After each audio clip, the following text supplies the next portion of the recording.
প্রথমবার কমলো বাজেটের আকার, 7,90,000 কোটি টাকা প্রস্তাব। প্রবৃদ্ধির ধারণা থেকে বেরিয়ে জীবিকায় গুরুত্ব, ইসির জন্য বরাদ্দ প্রায় 3,000 কোটি। প্রথাগত ভৌত অবকাঠামোর তৈরি খতিয়ান তুলে ধরার পরিবর্তে আমরা এবারের বাজেটে প্রাধান্য দিচ্ছি মানুষ। অন্তর্বর্তী সরকারের অন্যতম লক্ষ্য হল নির্বাচন ব্যবস্থার সংস্কার। বাজেটে রয়ে গেছে কাঠামোগত দুর্বলতা বলছে সিপিডি। ভ্যাট বাড়ানোয় স্থানীয় শিল্প ঝুঁকিতে পড়ার শঙ্কা ডিসিসিআইয়ের। উদ্দেশ্যটার সাথে বাস্তবে যে পদক্ষেপগুলি নেওয়া হয়েছে সব ক্ষেত্রে সেটা সাযুজ্যপূর্ণ হয় নাই। ভ্যাট বৃদ্ধির ফলে স্থানীয় শিল্প ঝুঁকিতে পড়বে বলে আমরা মনে করি। দেখছিলেন প্রধান শিরোনাম।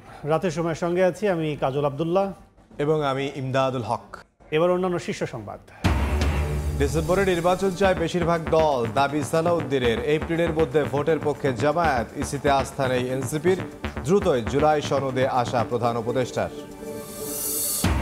মেজর সিনহা হত্যা মামলায় প্রদীপ ও লিয়াকতের মৃত্যুদণ্ড হাইকোর্টে বহাল, 6 জনের যাবজ্জীবন। পরিবার ও রাওয়া চেয়ারম্যানের সন্তোষ, দ্রুত আপিল নিষ্পত্তির আশা।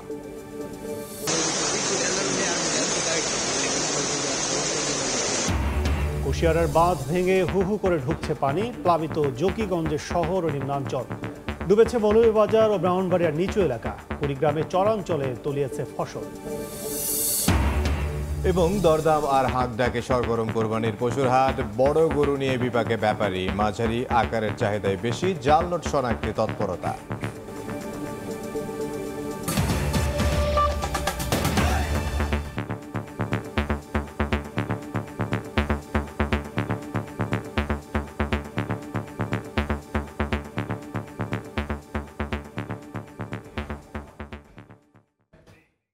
শুরুতেই বাজেট প্রসঙ্গ।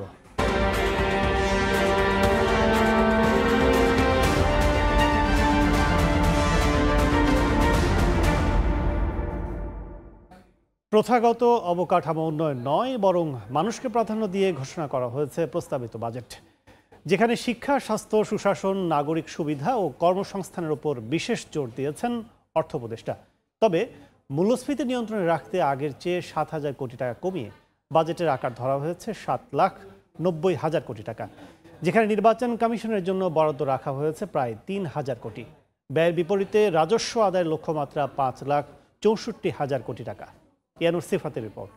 2025-26 অর্থবছরের জন্য মোট ঘোষণা করা হলো 2025-26 অর্থবছরের জাতীয় বাজেট।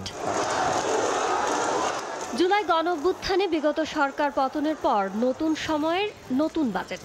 সমতা ভিত্তিক অর্থনীতির দর্শনে মূল্যস্ফীতির লাগাম টেনে ধরার চেষ্টায় আকার কমিয়ে করা হয়েছে 7,90,000 কোটি টাকা। স্বাধীনতার পর এবারই প্রথম বাজেটের আকার আগের অর্থ বছরের তুলনায় কমছে। মোট 7,90,000 কোটি টাকা ব্যয়ের প্রস্তাব করছি, যা জিডিপি 12.7%।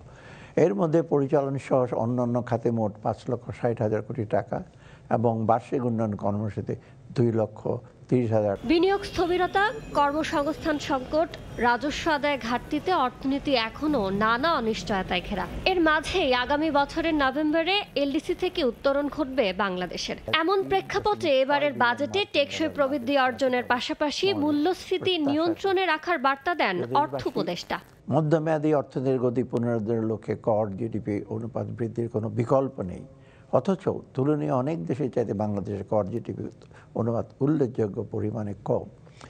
রাজস্ব খাতকে আরও গতিশীল করতে এবং রাজস্ব আহরণের স্বচ্ছতা বৃদ্ধি করতে ইতিমধ্যে আমরা বেশ কিছু উল্লেখযোগ্য পদক্ষেপ গ্রহণ করেছি। অর্থ উপদেষ্টা বলেন, অন্তর্বর্তী সরকারের অন্যতম প্রধান লক্ষ্য অবাধ সুষ্ঠু নির্বাচনের মাধ্যমে জনগণের ভোটাধিকার প্রতিষ্ঠা করে ক্ষমতা হস্তান্তর করা। এ লক্ষ্যে বাজেটে নির্বাচন কমিশনের জন্য 2,956 কোটি টাকা বরাদ্দ রাখা হয়েছে।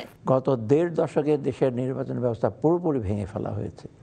তাই আমরা নির্বাচনী ব্যবস্থার সংস্কারের উপর সর্বোচ্চ অগ্রাধিকার প্রদান করেছি এবং এ লক্ষ্যে বিভিন্ন আইন, নীতিমালা ও আদেশের সংশোধন ও সংস্কারের কার্যক্রম হাতে নিয়েছি।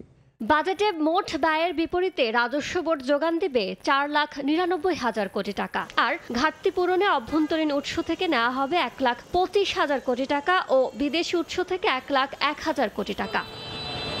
আয় আয় ব্যয়ের বিশাল অঙ্কের যে বাজেট দিলেন অর্থ উপদেষ্টা, তা দিন শেষে কতটা স্বস্তি দিবে সাধারণ মানুষকে? এলডিসি উত্তরণের পথে টেকসইভাবে টেনে নিয়ে যাবে দেশের অর্থনীতিকে? কতটা কাটবে বিনিয়োগ খরা, সৃষ্টি হবে কাঙ্ক্ষিত কর্মসংস্থানের সুযোগ? আর বাজেটের অর্থ কতটা কৌশলীভাবে ব্যয় করতে পারবে সরকার? এখন সেটি দেখার অপেক্ষা। ইয়ানুর শিফাত, সময় সংবাদ, ঢাকা। আগামী অর্থবছরের বাজেট ব্যবসা ও বিনিয়োগ বান্ধব হয়নি বলে মন্তব্য করেছেন ব্যবসায়ীদের সংগঠন ডিসিসিআই। এবারের বাজেটে কাঠামো দুর্বলতা খুঁজে পেয়েছে সিপিডি। বাজেটে কালো টাকা সাদা করার সুযোগ রাখার তীব্র নিন্দা জানিয়েছে টিআইবি। 7,90,000 কোটি টাকার এই বাজেট বাস্তবায়নে নতুন করে শুল্ক স্তর যুক্ত করে কাঠামোতে আনা হয়েছে বড় পরিবর্তন। কর অব্যাহতির সুবিধা বাতিলের বিপরীতে অর্থ উপদেষ্টা জানান, টেকসই জিডিপি প্রবৃদ্ধির পথে হাঁটতে চায় অন্তর্বর্তী সরকার। বাজেট পরবর্তী প্রতিক্রিয়া জানাতে সন্ধ্যায় মতিঝিলে সংবাদ সম্মেলন করে Dhaka chamber of commerce and industry. ব্যবসা বিনিয়োগ বান্ধব হয়নি এবারের বাজেট। মূল্যস্ফীতি কমানোর জন্য সব করছেন, কিন্তু ব্যবসায় বেগবান এবং গতি আনার জন্য কিন্তু আপনি ক্লিয়ার কোনো ডাইরেকশন দেন নাই। একই সময় রাজধানীর ধানমন্ডিতে সংবাদ সম্মেলন করে বাজেট পরবর্তী প্রতিক্রিয়ায় গবেষণা প্রতিষ্ঠান সিপিডি দাবি করে বাজেটে রয়েছে কাঠামোগত দুর্বলতা।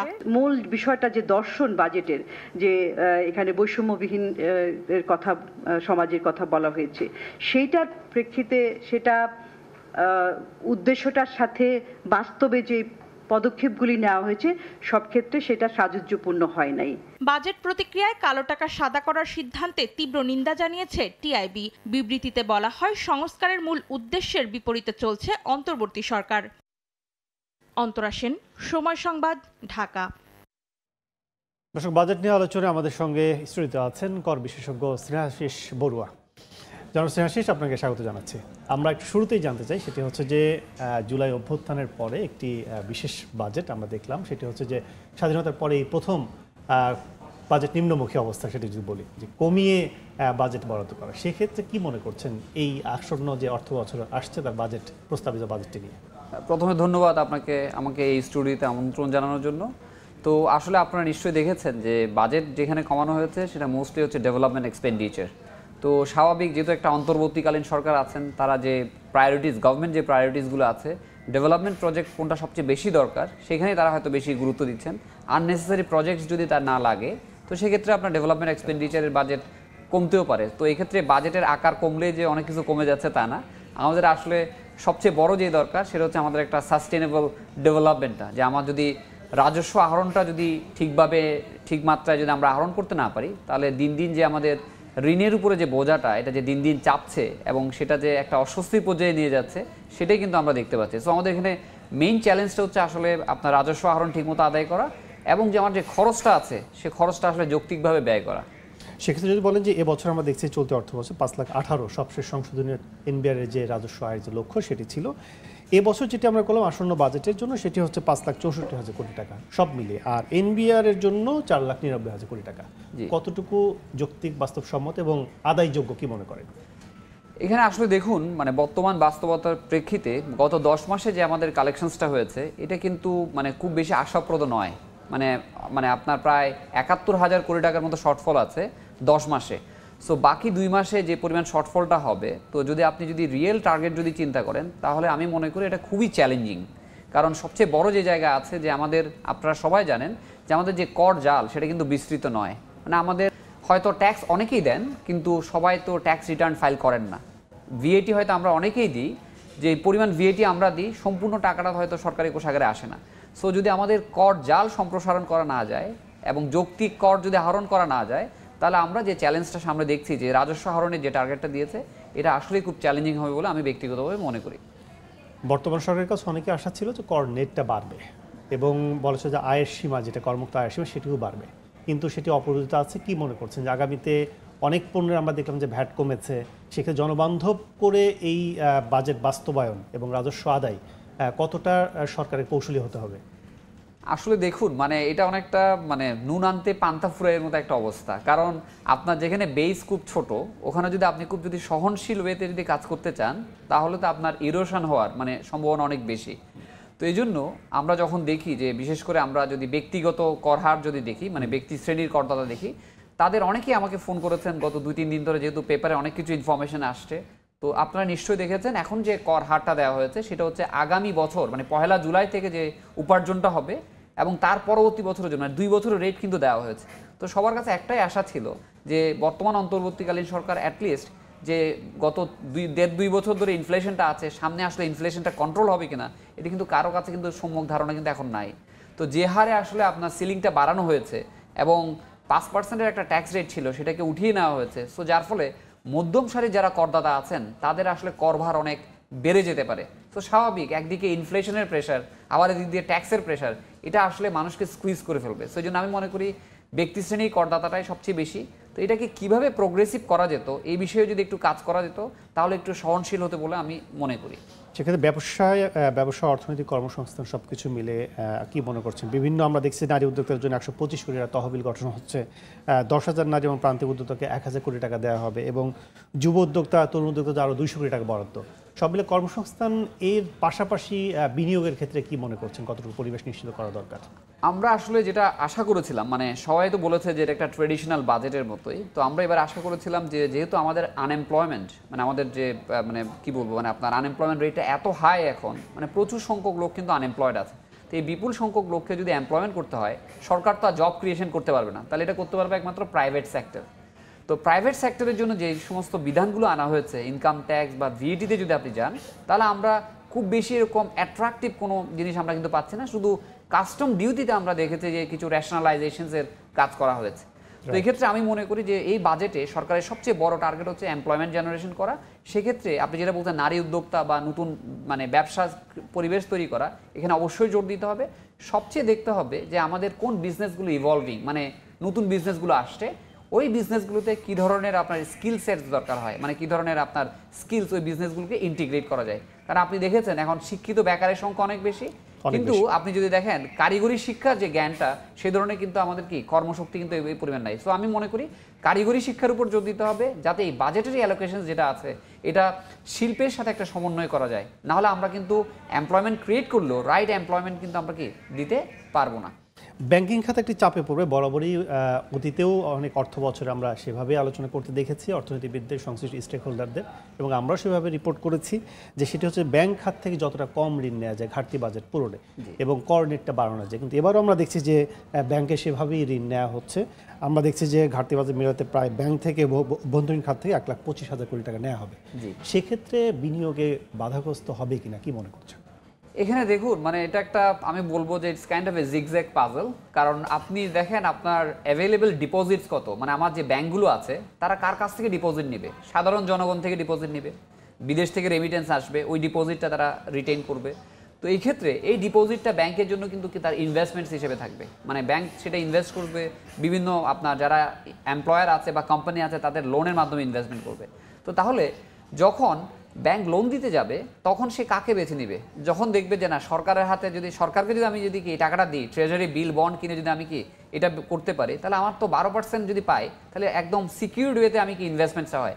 কিন্তু যদি কোনো কোম্পানিকে দেয় তাহলে তার জন্য কিন্তু কি ঋণের একটা ঝুঁকি কিন্তু থেকে যায়। তো এই ক্ষেত্রে একটা কম্পিটিশন তৈরি হবে। তো এই জন্য মনে হয় যে আসলে যদি আমরা সঠিকভাবে যে ক্রেডিট গ্রোথটা যদি বাড়াতে না পারি তাহলে আমার কিন্তু কি হবে না, প্রোডাকশনস বাড়বে না। প্রোডাকশনস যদি না বাড়ে কিন্তু আমার এমপ্লয়মেন্টটা কিন্তু তৈরি হবে না। তো এই জন্য আমি মনে করি যে জাতীয় রাজস্ব যেটা আছে সেটা যদি আমরা আহরণ বাড়াতে না পারি তাহলে স্বাভাবিক রাজস্বে টান পড়লে কি করবে সরকার, কিন্তু কি ব্যাংকিং খাত থেকে কিন্তু লোনটা নিতে থাকবে। যেটার আপনি ট্রেন্ড দেখবেন এই গত 10 মাস আগেও যেটা ট্রেন্ড ছিল যেটা কিন্তু খুব অনেকাংশে বেড়ে গেছে ব্যাংকিং সেক্টর থেকে লোন নেওয়া। ন্যূনতম 1,000 টাকা করা হয়েছে ইনকাম ট্যাক্স, সেক্ষেত্রে কর নেটটা কিভাবে বাড়াবে সরকার? বারবারই আলোচনা হচ্ছে, বাট বাস্তবতা শূন্য দেখছি আমরা। আসলে দেখুন, মানে আমাদের সবচেয়ে বড় দুর্বলতা হচ্ছে আসলে ট্রেসেবিলিটি, মানে আমরা ট্রানজ্যাকশনসকে, লেনদেনকে শনাক্ত করতে পারছি না। মানে আমাদের বলতে ধরেন ঢাকা শহরও যদি চিন্তা করেন, অনেকে বলে ঢাকা শহরে 2 কোটি মানুষ আছে, এর মধ্যে অন্তত 1 কোটির উপরে আছে সক্ষম করদাতা, তো মানে যারা কর রিটার্ন দেওয়া উচিত। তা আমাদের সারা বাংলাদেশে রিটার্ন ফাইল হয় কত? 40 লাখ 44 লাখ। তাহলে তার মানে আমরা ঢাকা শহরে যারা করদাতা আছে তাদেরকেই তো আমরা আনতে পারছি না। তো এবারে যে 1,000 টাকা করা হয়েছে এটা আসলে যারা নতুন করদাতা, যারা প্রথমবার আসলে রিটার্ন দিবে তাদেরকে আসলে কর জালে আনার জন্য একটা আমি বলবো টেম্পটেশন, যে তারা তোমরা প্রথমবার আসো, ওদের 5,000 টাকা দিতে হবে না, মাত্র 1,000 টাকা দিতে হবে। তো আমি মনে করি যে এখানে হচ্ছে বাস্তবায়নের সমস্যা, এটা কিন্তু আইনের কোনো সমস্যা না। আমরা যদি আইনটা সঠিকভাবে প্রয়োগ করতে না পারি, বাস্তবায়ন করতে না পারি, তাহলে যত আমি এরকম ইনসেন্টিভ দিই না কেন, দিনের শেষে গিয়ে কিন্তু আমি ওই করদাতাদেরকে কিন্তু জালে কিন্তু আনতে পারবো না। শনাক্তকরণে জনবলের ঘাটতি আছে কিনা? আসলে মানে এখানে সবচেয়ে বড় যে জায়গায় আছে, যে ধরেন অনেক ক্ষেত্রে বলে যে আপনি যদি 1 লাখ নতুন করদাতা যদি বের করেন, তাহলে 1,000 টাকা যদি করে পান পার রিটার্নে, তাহলে আপনি কত টাকা পাবেন? আর আপনি যদি যারা অনেক টাকা সম্পদ আছে, যারা আয়টা সঠিকভাবে প্রদর্শন করে না, সম্পদ প্রদর্শন করে না, তাদেরকে যদি আনতে পারতেন, তাহলে দেখা যেত কি অনেক বড় কর কিন্তু আপনি কিন্তু কি আদায় করতে পারেন। এটা কিন্তু সব জায়গায় কিন্তু আমরা এটা বলে থাকি। তো এখন আসলে যুগটা হচ্ছে আপনার মানে আপনার আইসিটি, আমরা বলতেছি কি ডিজিটালাইজেশনসের যুগ। এখন আপনি যদি জনবল দিয়ে যদি করদাতা খুঁজে বের করতে চান, এটা কিন্তু অনেক ডিফিকাল্ট। তো তার থেকে বরঞ্চ হচ্ছে তথ্য প্রযুক্তি নির্ভর কি অটোমেশন। তো এই অটোমেশন ছাড়া আমি সামনের দিকে আসলে কোনো গতি দেখছি না, কারণ জনবল বাড়ালে দেখবেন হ্যারাসমেন্টও বাড়ার একটা কিন্তু কি সুযোগ থাকে। সো অটোমেটেড হলে, যেমন বলেছে যে সামনে থেকে অনলাইন রিটার্ন দিতে হবে, সো তার মানে যদি আমরা অটোমেশনের মাধ্যমে ট্রানজ্যাকশনসগুলোকে ট্রেস করতে পারি, মানুষকে যদি অনলাইনে রিটার্ন দাখিল করতে কি অনুপ্রাণিত করতে পারি, সমস্ত কাজগুলো যদি প্রসেসিং করতে পারি, তাহলে হ্যারাসমেন্টও কমবে। আমি কিন্তু করদাতাদেরকেও কিন্তু জালের মধ্যে কি সহজে নিয়ে আসতে পারবো। অনেক ধন্যবাদ আমাদের সাথে আলোচনা যুক্ত হওয়ার জন্য। আপনাকেও ধন্যবাদ। দর্শক, আলোচনা করছিলাম প্রস্তাবিত জাতীয় বাজেট 2025-26। আমাদের সাথে স্টুডিওতে এসে অংশ নিয়ে আলোচনায় যুক্ত ছিলেন কর বিশেষজ্ঞ স্নেহাশিস বড়ুয়া। ডিসেম্বরের মধ্যেই নির্বাচন চায় বিএনপি। 1 মাসের মধ্যেই সংবিধান ছাড়া বাকি সংস্কার বাস্তবায়নের দাবি দলটির। অন্যদিকে ডিসেম্বর থেকে এপ্রিলের মধ্যে যে কোনো সময়ে নির্বাচন আয়োজনের দাবি জামায়াতের। তবে জুলাই সনদ হওয়ার পরেই নির্বাচনের তারিখ নিয়ে নিজেদের দাবি তুলে ধরবে এনসিপি। বিকেলে ফরেন সার্ভিস একাডেমিতে জাতীয় ঐকমত্য কমিশন এবং প্রধান উপদেষ্টার সাথে বৈঠক শেষে এসব কথা বলেন তারা। দ্বিতীয় দফায় রাজনৈতিক দলগুলোর সঙ্গে সংলাপে বসেছে জাতীয় ঐকমত্য কমিশন। সোমবার বিকেলে রাজধানী বেইলি রোডের ফরেন সার্ভিস একাডেমিতে সংলাপের উদ্বোধন করেন প্রধান উপদেষ্টা এবং কমিশনের সভাপতি ডক্টর মোহাম্মদ ইউনূস। উদ্বোধনী বক্তব্যে প্রধান উপদেষ্টা বলেন, জুলাই সনদ করতে সব দল একমত হয়েছে। সংস্কার প্রস্তাবগুলোর মধ্যে সর্বোচ্চ সংখ্যক প্রস্তাবে দলগুলোর ঐকমত্য প্রতিষ্ঠার জন্য দ্বিতীয় পর্যায়ের সংলাপে চেষ্টা করা হবে। আমাদের উপর দায়িত্ব দেওয়া হয়েছিল সংস্কার করার জন্য। আমি অত্যন্ত আশ্চর্য হয়েছি এবং অত্যন্ত আনন্দিত হয়েছে যে কত গভীরভাবে আপনারা এটাতে গিয়েছেন, এবং শুধু ওনাদের সঙ্গে কমিশনের সঙ্গে আলাপ করে না, নিজেদের ভেতরে আলাপ করেছেন এবং আন্তরিকভাবে বুঝে আমাদেরকে বলার চেষ্টা করেছেন, আপনাদের সঙ্গে বিতর্ক করেছেন কমিশনের সঙ্গে। এরকম আগ্রহ নিয়ে সবাই যদি আমরা বসি, নিশ্চয়ই একটু ভালো কিছু এর মধ্যে থেকে আসবে। যতগুলো ঐক্যমতের বিষয় আছে তার মধ্যে যে আরো কিছু যোগ করতে পারে, দেখতে সুন্দর লাগবে। জাতীয় একটা সনদ হলো, অনেকগুলো বিষয়ে আমরা একমত হতে পেরেছি। জাতি হিসেবে আমরা গর্বিত জাতি হিসেবে দাঁড়াতে পারে যে আমরা তো এরকম বিভক্তিকরণের প্রক্রিয়ার মধ্যে রাজনীতি সৃষ্টি করিনি। আমরা সৃষ্টি করছি ঐক্যবদ্ধ হওয়ার জন্য, দেশের উন্নতির জন্য, দেশের মঙ্গলের জন্য। 1.5 ঘন্টার বৈঠক শেষে গণমাধ্যমে কথা বলেন রাজনৈতিক দলের প্রতিনিধিরা। নির্বাচন ডিসেম্বরের মধ্যে না হওয়ার কারণ নেই জানিয়ে বিএনপি স্থায়ী কমিটির সদস্য সালাহউদ্দিন আহমদ বলেন, প্রধান উপদেষ্টার কাছে জাতি চূড়ান্ত নিরপেক্ষতা আশা করে। আর জামায়াত ইসলামী বলছে, ডিসেম্বর থেকে এপ্রিলের মধ্যে নির্বাচনের তারিখ ঘোষণা করলে জনমনের শঙ্কা কেটে যাবে। সংশোধনী ব্যতি রেখে অন্যান্য সকল সংশোধনী যেগুলো একমত হবে, সংস্কার প্রস্তাব, সেগুলো অর্ডিন্যান্সের মাধ্যমে, নির্বাহী আদেশের মাধ্যমে, অফিস আদেশের মাধ্যমে 1 মাসের ভিতরে বাস্তবায়ন করা সম্ভব, সেটা আমরা বুঝিয়ে দিয়েছি। সুতরাং নির্বাচন ডিসেম্বরের পরে যাওয়ার মতো একটিও কারণ উল্লেখ করার মতো নেই। প্রায় সবাই ডিসেম্বরের আগেই নির্বাচনের জন্য তাদের প্রস্তাব আছে। জাতি তার কাছে চূড়ান্ত নিরপেক্ষতা আশা করে। ডিসেম্বর টু এপ্রিল একটা সুইটেবল টাইমে আপনি একটা ডেট দিলেই জনমনে যে এখন কিছুটা সংখ্যা এবং অস্বস্তি আছে, আমরা বিশ্বাস করি এটা কেটে যাবে। এদিকে জুলাইয়ের আগেই স্বাক্ষর নিয়ে জুলাই সনদ প্রকাশের পাশাপাশি নির্বাচন কমিশন সংস্কারের দাবি জানিয়েছে এনসিপি। জুলাই সনদ ঘোষণার পরই দল হিসেবে জাতীয় নির্বাচনের সময় চাইবে দলটি। যে জুলাই মাস আসতেছে, 1 বছর পূর্তি হবে আমাদের গণ অভ্যুত্থানের। 5ই আগস্টের আগেই এই জুলাই মাসের মধ্যেই যাতে জুলাই সনদটি কার্যকর করা হয় সকলের স্বাক্ষর নিয়ে। নির্বাচনী ব্যবস্থার সংস্কার, নির্বাচন নিয়ে যত সংখ্যক আইন, নির্বাচন কমিশন সংক্রান্ত যে আইন, সেই আইনগুলো সংস্কার করে এই নির্বাচন কমিশন পুনর্গঠন করা, এবং নির্বাচন কমিশন এখন যে প্রক্রিয়া চলছে সেখানে আমরা আস্থা রাখতে পারছি না, নিরপেক্ষতা প্রশ্নবিদ্ধ হচ্ছে, এটি যাতে সরকার বিবেচনায় নেয়। নির্বাচন বিলম্বিত হলে অনাকাঙ্ক্ষিত পরিবেশ সৃষ্টির আশঙ্কা করে দ্রুত নির্বাচনের দাবি জানায় বিভিন্ন দল। বর্তমানে বাংলাদেশে যে অবস্থা আছে, নির্বাচনের পরিবেশ নেই। আমরা বিগত দিনের মতো নির্বাচন চাই না, যেন তেন নির্বাচন চাই না। রাজনৈতিক দলগুলোকে প্রতিপক্ষ না বানিয়ে, বিরোধী দলের শিবিরে না ঠেলে দিয়ে, তাদেরকে আলাপ আলোচনা করে বোঝাপড়া করে নির্বাচন এমনকি 31শে ডিসেম্বরের আগেও হতে পারে। সরকার নিজেই বলেছে ডিসেম্বর থেকে জুনের মধ্যে নির্বাচন হবে। কোনো কারণে পেছায়, তাহলে সেটা সরকারকেই ব্যাখ্যা করতে হবে যে এই বাড়তি সময় তাদের কেন লাগবে। প্রধান উপদেষ্টার উদ্বোধনের মাধ্যমে শুরু হলো চূড়ান্ত সংস্কার প্রস্তাবনা তৈরির বৈঠক। মঙ্গলবার প্রথম দিনের বৈঠকে অংশ নেবে বিএনপি। হাসান ওয়ালি, সময় সংবাদ, ঢাকা। রাতের সময় আরো থাকছে। রোহিঙ্গা ক্যাম্পে সহস্রাধিক শিক্ষক চাকরিচ্যুত, বেতন বাড়ানোর আন্দোলন করায় শাস্তি। অভিযোগ ভুক্তভোগীদের অর্থ সহায়তা কমে যাওয়ার কারণ, বলছে ইউনিসেফ। এবার কোরবানির পশুর হাটের খবর।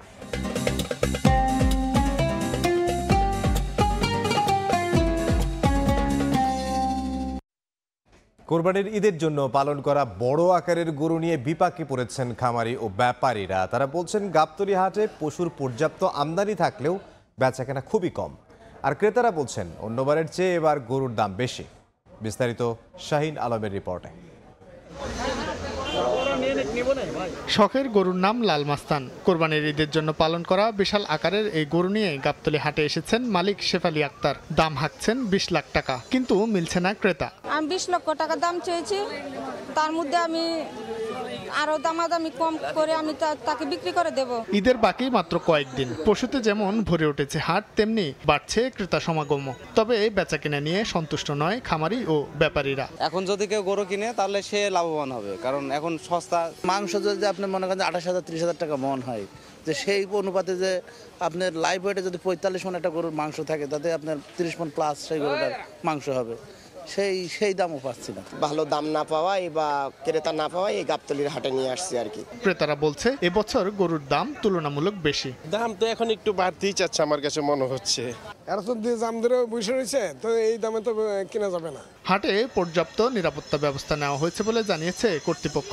এখানে একটা সেনাবাহিনী আলাদা একটা ক্যাম্প করেছে, এবং আমাদের পুলিশ বাহিনী, র্যাব, আনসার, বিডিপি বিভিন্ন এবং চিকিৎসকের যে একটা টিম আসছে, এদের জন্য আমরা আলাদা আলাদা জায়গা করে দিয়েছি, এবং নিরাপত্তা আলহামদুলিল্লাহ নিয়ে কোনো আমরা শঙ্কিত নাই। নিরাপত্তা জোরদারের পাশাপাশি পশুর চিকিৎসায়ও হাটে কাজ করছে একাধিক মেডিকেল টিম।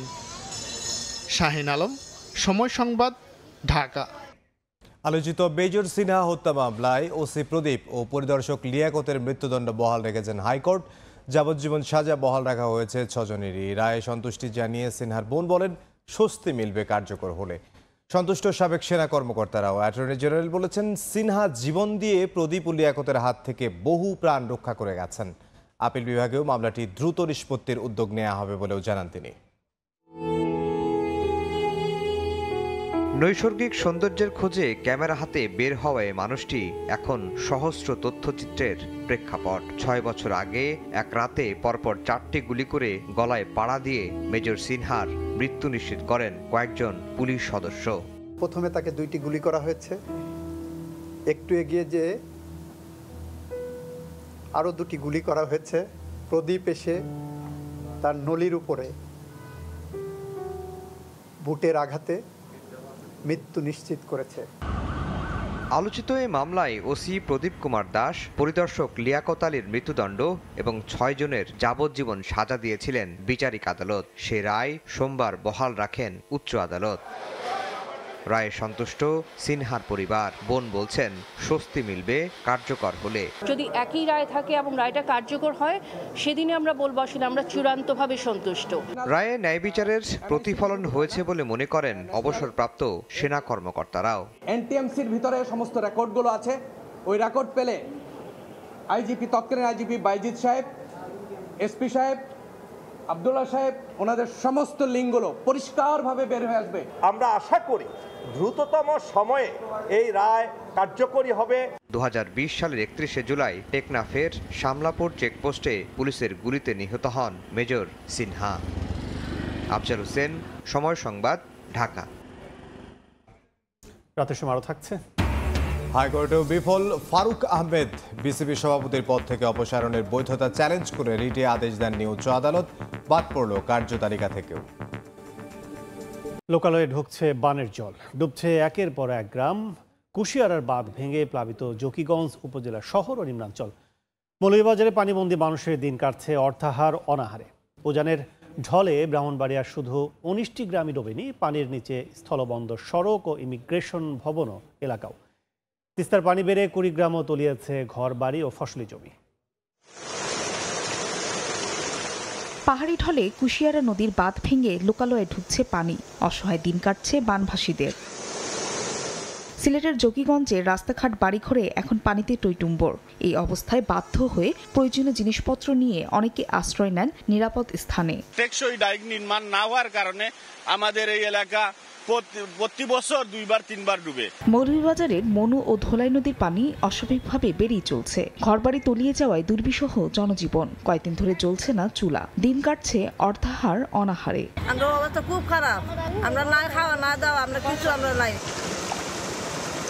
টানা বর্ষণ ও উজানের ঢলে ব্রাহ্মণবাড়িয়ার আখাউড়ায় ডুবেছে নিম্নাঞ্চলের অন্তত 19টি গ্রাম। পানির নিচে স্থলবন্দর সড়ক ও ইমিগ্রেশন ভবন এলাকা। ইন্ডিয়া থেকে যে মেঘের পানি আয়ে, ডলের পানি আয়ে, এরই এই নিষ্কাশনের রাস্তা নাই। কালভার্টগুলি থাকলে আমাদের এই এলাকার ব্যবসা প্রতিষ্ঠানগুলো পানি চলে যেত না। টানা অতিবৃষ্টির কারণে এছাড়া রাঙ্গামাটিতে পাহাড় ধসে ক্ষতি এড়াতে নিরাপদ স্থানে স্থানীয়দের সরিয়ে নিতে মাইকিং করে যাচ্ছে প্রশাসন। ইতোমধ্যে 246টি আশ্রয় কেন্দ্রে অবস্থান করছেন 5 শতাধিক মানুষ। আর খাগড়াছড়িতে সড়ক তলিয়ে যাওয়ায় দুদিন ধরে দীঘিনালা লংগদু সড়কে বন্ধ যান চলাচল। চট্টগ্রামে বৃষ্টিতে বেশ কয়েকটি এলাকায় জলাবদ্ধতার সৃষ্টি হয়, দুর্ভোগে পড়েন পথচারীরা, ব্যাহত হয় যান চলাচলও। ফাহরিয়া ফারজানা, সময় সংবাদ। কক্সবাজারের রোহিঙ্গা ক্যাম্পে হঠাৎ করে একযোগে চাকরিচ্যুত হয়েছেন 1250 স্থানীয় শিক্ষক, আর চাকরি হারানোর সংখ্যা রয়েছেন আরও 1500। আশ্রয় শিবিরে 4528টি লার্নিং সেন্টার রয়েছে, যেখানে বাংলাদেশি শিক্ষক রয়েছেন 2796 জন। এর মধ্যে 1250 জন স্থানীয় শিক্ষকের চাকরি গেলেও বহাল আছেন 4819 জন রোহিঙ্গা শিক্ষক। চাকরিচ্যুতদের অভিযোগ, বেতন বাড়ানোর দাবিতে আন্দোলন করায় তাদের অব্যাহতি দেওয়া হয়েছে। তবে ইউনিসেফ বলছে অর্থ সহায়তা কমে যাওয়ায় নিতে হয়েছে এমন সিদ্ধান্ত।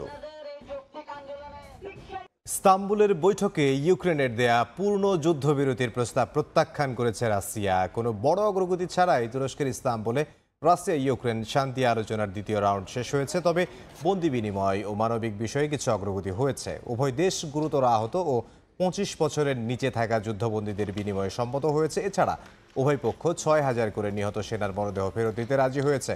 জুনের শেষ নাগাদ মার্কিন প্রেসিডেন্ট ডোনাল্ড ট্রাম্পের উপস্থিতিতে পুতিন ও জেলেনস্কির মধ্যে সরাসরি বৈঠকের প্রস্তাব দিয়েছে ইউক্রেন। জাতীয় স্টেডিয়ামে প্রথমবারের মতো অনুশীলন করলেন হামজা দেওয়ান চৌধুরী। সকালে ঢাকায় এসে বিকেলেই অনুশীলনে যোগ দেন লেস্টার সিটি তারকা। এশিয়ান কাপ বাছাইয়ে 10 জুন সিঙ্গাপুরের বিপক্ষে মাঠে নামে বাংলাদেশ। এর আগে 4 জুন প্রীতি ম্যাচে ভুটানে মুখোমুখি হবে লাল সবুজের প্রতিনিধিরা। এই দুই ম্যাচের সামনে রেখে আজ বিকেল 5টা থেকে জাতীয় স্টেডিয়ামে অনুশীলনে নামে হাভিয়ার কাবরেরা দল। 2 ঘন্টার ক্লোজ ডোর প্র্যাকটিসে বেশ স্বতঃস্ফূর্ত ছিলেন হামজা। গেল মার্চে শিলংয়ে বাংলাদেশের জার্সিতে অভিষেক হয়েছে ইংলিশ প্রিমিয়ার লিগে খেলা তারকার। এবার হোম গ্রাউন্ডে তার অভিষেক ম্যাচ ঘিরে দর্শকদের ব্যাপক আগ্রহ দেখা যাচ্ছে। উচ্চ আদালত থেকে খালি হাতে ফিরতে হলো বিসিবির সাবেক সভাপতি ফারুক আহমেদকে। অপসারণ এবং বোর্ডের নতুন সভাপতির বৈধতা চ্যালেঞ্জ করে ফারুকের রিট কার্যতালিকা থেকেও বাদ দেওয়া হয়। এই ঘটনায় পাল্টাপাল্টি বক্তব্য দিয়েছেন বিসিবি এবং ফারুক আহমেদের আইনজীবী। 5 আগস্টের রাজনৈতিক পট পরিবর্তনের পর অন্যান্য প্রতিষ্ঠানের মতো পরিবর্তনের ঢেউ লাগে বাংলাদেশের ক্রিকেট বোর্ডেও। লাপাত্তা হয়ে যান 12 বছর ধরে বোর্ড সভাপতির দায়িত্বে থাকা সাবেক এমপি নাজমুল হাসান পাপন। দায়িত্ব দেয়া হয় সাবেক ক্রিকেটার ফারুক আহমেদকে। 9 মাসের যাত্রায় নানা বিতর্কে জড়িয়ে পড়েন ফারুক। বোর্ড পরিচালকদের অনাস্থায় শেষ পর্যন্ত পদ হারাতে হয় তাকে। নতুন সভাপতি হয়ে আসেন বাংলাদেশ ক্রিকেট দলের সাবেক অধিনায়ক আমিনুল ইসলাম বুলবুল। বিষয়টি মানতে পারেননি ফারুক, করে বসেন হাইকোর্টে রিট। সোমবার যার শুনানি হয়, কোনো আদেশ না দিয়ে ফারুকের রিট কার্যতালিকা থেকে বাদ দিয়েছেন উচ্চ আদালত। আদালত শুনেছেন, আদালত মনে করেছেন যে না, এটা রুল দেওয়ার মতো অবস্থায় নাই, ওনারা আলোচনা করে এটা আউট অফ লিস্ট করে দিয়েছেন। বিসিবির আইনজীবী বলছেন যে প্রক্রিয়ায় ফারুককে সভাপতি বানানো হয়েছিল, সেই একই প্রক্রিয়া অনুসরণ করেই তাকে অপসারণ করা হয়েছে। তাই উচ্চ আদালত তার রিটে কোনো সাড়া দেননি। নিয়োগকর্তা তিনিই কিন্তু আপনার উইথড্র করতে পারেন। বোর্ড সিদ্ধান্ত নিয়েছেন এবং সেই সিদ্ধান্তের পরিপ্রেক্ষিতে এনএসসি ওনাকে রিমুভ করেছেন। এই কথা অবশ্য মানতে নারাজ ফারুকের আইনজীবী। তাকে শোকজ ছাড়াই অপসারণ করে আইন পরিপন্থী কাজ করেছে জাতীয় ক্রীড়া পরিষদ। নিয়ন মুহাইমিন, সময় সংবাদ, ঢাকা। এ পর্যায়ে শীর্ষ সংবাদ জানিয়ে দিচ্ছে আরও একবার। প্রথমবার কমলো বাজেটের আকার, 7,90,000 কোটি টাকা প্রস্তাব। প্রবৃদ্ধির ধারণা থেকে বেরিয়ে জীবিকায় গুরুত্ব, ইসির জন্য বরাদ্দ প্রায় 3,000 কোটি টাকা। বিভিন্ন পণ্যে ভ্যাট বাড়ানোয় স্থানীয় শিল্প ঝুঁকিতে পড়ার সংখ্যা ডিসিসিআই এর কিছু ভালো দিক থাকলেও বাজেটে রয়ে গেছে কাঠামোগত দুর্বলতা, বলছে সিপিটি। এবং ডিসেম্বর নির্বাচন চায় বেশিরভাগ দল, দাবি সালাউদ্দিনের। এপ্রিলের মধ্যে ভোটের পক্ষে জামাত, ইসিতে আস্থা নেই এনসিপির। দ্রুতই জুলাই সনদে আসা প্রধান উপদেষ্টা। এই ছিল রাতের সময়, সঙ্গে থাকুন সময়ের।